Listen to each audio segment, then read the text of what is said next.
Bismillahirrahmanirrahim. Assalamualaikum warahmatullahi wabarakatuh. Perkenalkan, nama saya Isna Anissa Elviani dari kelas 2 AKGE kelompok 4. Di sini saya akan menjelaskan mengenai denah, tampak, potongan, dan saluran air bersih serta saluran air kotor pada kelompok 4. Di sini yang pertama saya akan menjelaskan mengenai denah. Nah, sebelum saya jelaskan apa itu denah, denah adalah bagian atas bangunan yang dipotong sehingga akan terlihat bagian-bagian dalam bangunan tersebut. Berikut komponen-komponen yang menempel pada bangunan. Nah, dari jenis denah bangunan yang saya tampilkan merupakan jenis denah arsitektural, yaitu denah yang menunjukkan penataan atau tata letak furnitur dan atau tata ruang interiornya. Nah, apa saja yang harus diperhatikan saat menggambar denah arsitektural? Yang pertama itu simbol-simbol furnitur. Yang kedua, ukuran dan keterangan nama gambar. Yang ketiga, dinding arsitektural. Keempat, ukuran bentang bangunan. Kelima, skala gambar. Keenam, proporsi gambar terhadap kop. Dan yang terakhir yaitu simbol-simbol arsitektural, mulai dari kendaraan, pohon, tanaman, dan lain-lain.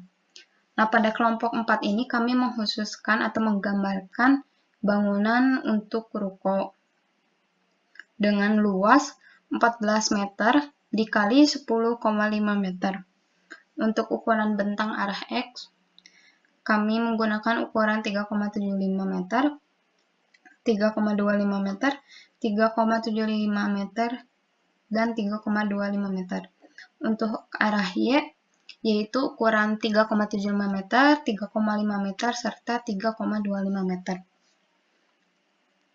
Nah, skala yang kami pakai itu untuk denah lantai 1 menggunakan skala 1:100. Untuk dindingnya, kami menggambarkan di-offsetkan 125 mm dari garis as ini ke kanan dan kiri, sesuai dengan ukuran yang khusus untuk kelompok 4. Kolom pun begitu, semua kolom ukurannya sama, dengan kolom penampang persegi ukuran 400 x 400 mm. Fokus kepada denah lantai 1, karena saya dan teman sekelompok saya menggambarkan bangunan ruko, maka kami khususkan untuk lantai 1 itu khusus untuk tokonya saja. Seperti terlihat di gambar, terdapat banyak rak swalayan di sini. Nah, ruko yang kami maksud itu ruko minimarket. Nah, untuk di sebelah sini terdapat kasir. Seperti pada minimarket pada umumnya terdapat kasir di bagian depan ruko. Ini untuk pintu utama ruko. Di sebelah belakang ruko terdapat gudang. Nah, gudang ini fungsinya untuk menaruh suplai produk yang akan dijual. Nah, di sebelah sini kami sediakan ruang meeting, ini untuk tempat rapat atau tempat berkumpul pegawai atau tempat berdiskusi. Nah, di ruang meeting ini terdapat WC kecil. Lalu di sebelah sini terdapat tangga yang berfungsi untuk menghubungkan lantai 1 dan lantai 2. Lanjut ke denah lantai 2, untuk ukuran dinding, kolom, dan bentangnya masih sama dengan lantai 1. Kalau untuk lantai 2 ini kami khususkan untuk tempat tinggal. Seperti terlihat di gambar, terdapat dua ruang tidur. Ini ruang tidur 1, ruang tidur 2 yang terletak di depan ruko. Ini bagian depan, tampak depan rukonya di sebelah sini. Lalu di depan kamarnya terdapat ruang santai, terdapat sofa untuk sekedar berduduk-duduk ria. Lalu di bagian tengah denah lantai 2 ini terdapat ruang keluarga, terdapat sofa, meja, TV, dan lain-lainnya untuk sekedar bersantai dan bercengkrama dengan keluarga. Lalu di lantai 2 ini terdapat dapur, lalu yang di depannya itu langsung ada ruang makan, lengkap dengan meja serta kursi-kursinya. Di sebelah sini terdapat WC untuk lantai 2, ini ruang santai juga. Terdapat gudang juga. Gudang di sini khusus untuk gudang tempat penyimpanan ruang tinggal dari lantai 2 dan lantai 3. Di sini juga terdapat tangga yang menghubungkan antara lantai 1 dan 2 dan lantai 2 dan 3. Lanjut ke denah lantai 2. Masih sama ukuran dinding, kolom, dan bentangnya. Lantai 3 ini pun kami khususkan untuk tempat tinggal. Nah, di lantai 3 ini terdapat 3 kamar tidur. Ini 1, 2, 3. Untuk lantai 3 juga terdapat dapur. Kenapa terdapat dapur di lantai 3? Agar tidak menyusahkan apabila orang yang tinggal di lantai 3 untuk ke dapur. Tidak harus untuk ke dapur ke yang lantai 2. Sebelah kanan ini terdapat musola.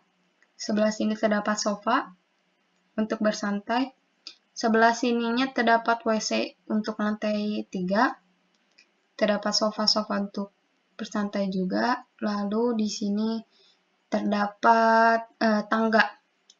Tangga ini dimaksud tangga yang menghubungkan antara lantai 3 dan lantai 2. Di sini juga terdapat jendela-jendela di bagian kanan, kiri, depan, belakang. Jendela yang dimaksud ini untuk memperlancar siklus udara. Skala yang kami pakai ini masih 1:3, 1:100. Lalu lanjut ke potongan AA.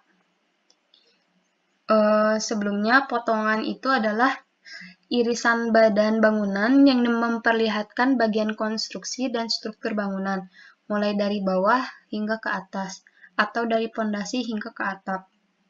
Nah, apa saja yang harus diperhatikan saat menggambar potongan arsitektural? Yang pertama itu simbol-simbol furnitur, ukuran, dan keterangan nama gambar. Yang ketiga simbol dinding arsitektural. Yang keempat luas bangunan dan luas ruang. Keempat skala gambar. Yang kelima proporsi gambar terhadap kop.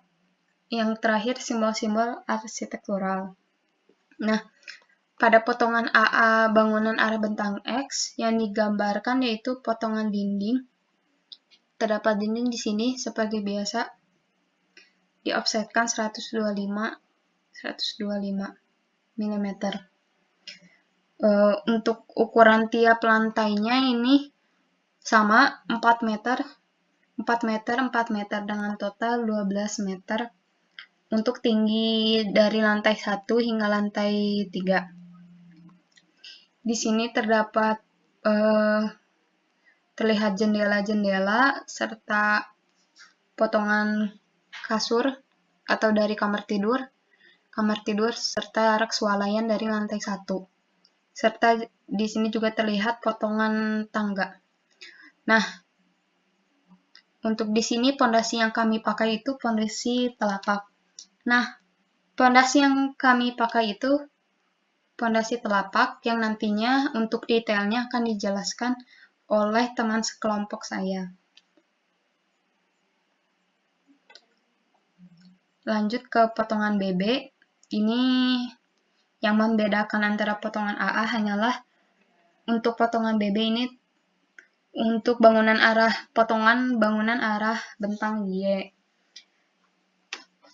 Nah, terlihat di sini terlihat potongan jendela serta potongan sofa dari ruang santai, dari kamar tidur pun terlihat kasur, lalu dapur serta tangga serta rak swalayan yang ada pada lantai 1 ini. Terdapat pintu juga. Lalu pondasinya juga pasti masih sama, pondasi telapak. Ukuran ini bangunannya 4 meter dengan total 12 meter.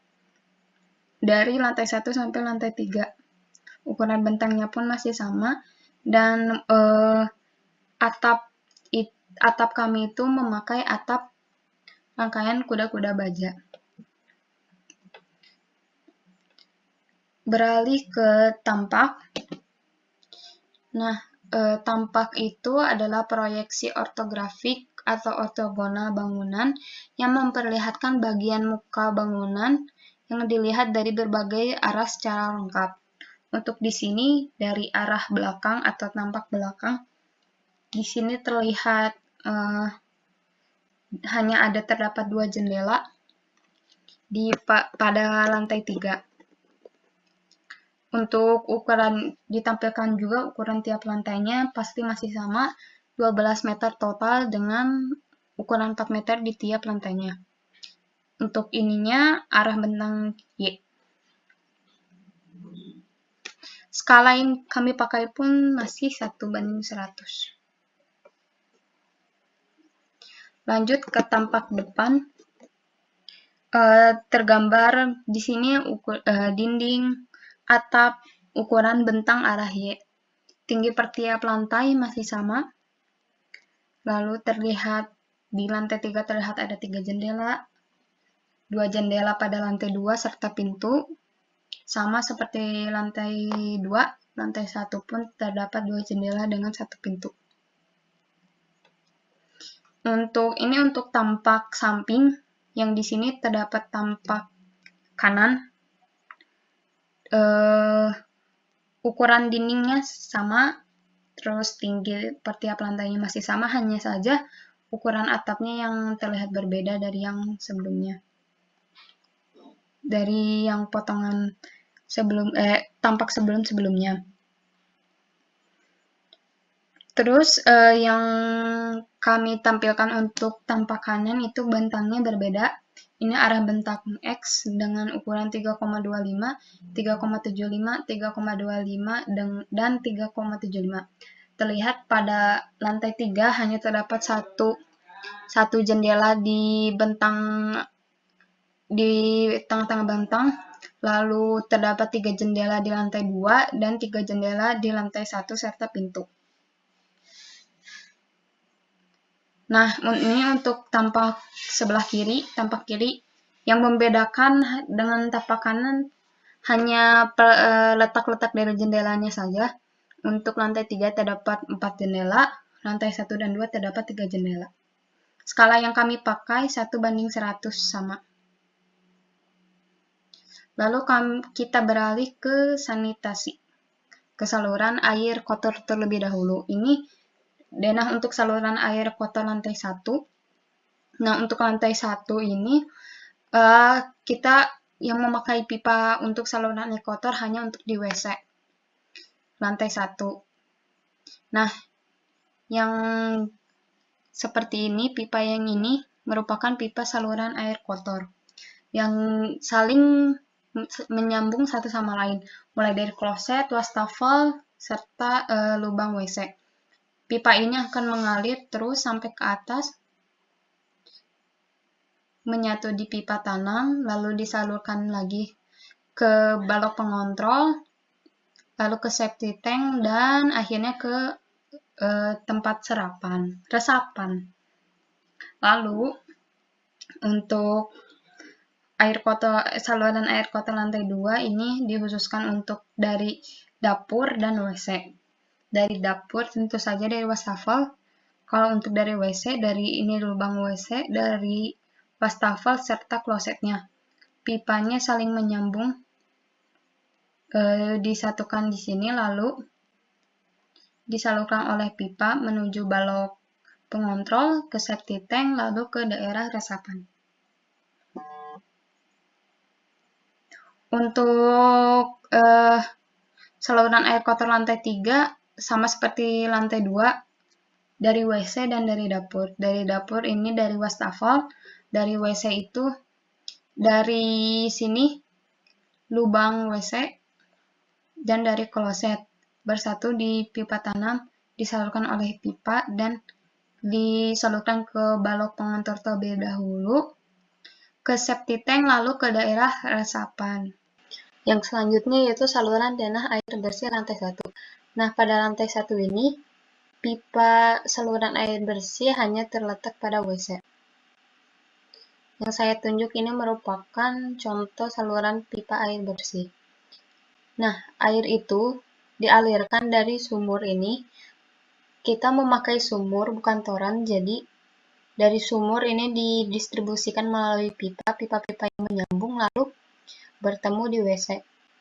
Disalurkan kepada keran serta kloset. Itu untuk lantai 1. Sekarang untuk lantai 2, saluran air bersih terfokuskan pada daerah dapur dan WC. Yang saya tunjuk ini merupakan pipa saluran air bersihnya. Sama seperti lantai 1, saluran air bersih didistribusikan dari sumur, lalu melalui pipa, dialirkan menuju kloset, wastafel, shower, serta keran yang ada di dapur. Hanya itu saja. Lalu untuk lantai ketiga sama seperti lantai 2, jadi untuk saluran air bersihnya terfokuskan kepada dapur dan WC. Dari sumur, air didistribusikan melalui pipa-pipa, disalurkan kepada wastafel di dapur, lalu ke kloset, dan ke bathtub di lantai 3. Barangkali video segitu saja yang bisa saya jelaskan. Mohon maaf apabila ada salah kata. Lebih dan kurangnya dimaafkan. Wassalamualaikum warahmatullahi wabarakatuh.